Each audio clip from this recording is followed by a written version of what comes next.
আবার এক নতুন ভিডিওতে সকলকে জানাই স্বাগত।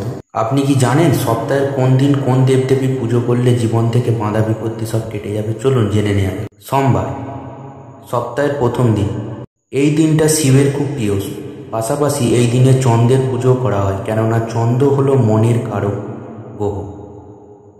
একদিকে মহাদেবের পুজো করলে জীবনের বাঁধা বিপত্তি সব কেটে যায়। মঙ্গলবার, এই দিনটা বজরংবলীর খুব প্রিয়, তাই এই দিনে হনুমানজির পুজো করা খুবই দরকারি। বজরংবলী খুব শীঘ্র প্রসন্ন হন। বুধবার, এই দিনে গণেশের পুজো করার কথা বলা হয়েছে। গণেশের আশীর্বাদ পেতে এই দিন সবুজ মুগ ডাল দান করুন। গণেশকে এই দুর্বা নিবেদন করতে পারেন, এতে বুদ্ধি বিদ্যা লাভ করা যায়।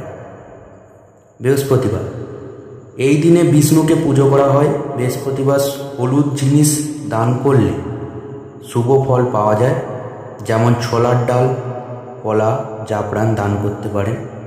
শুক্রবার, এই দিনটি লক্ষ্মী পুজো করলে অর্থ সংকট দূর হবে, দারিদ্রতা ঘুচবে। ধর্মীয় মতে এই দিনে মা লক্ষ্মীর আরাধনা করা উচিত। শনিবার, এই দিনটি শনিদেবের খুব প্রিয় দিন। শনিদেব হলো কর্মফলদাতা।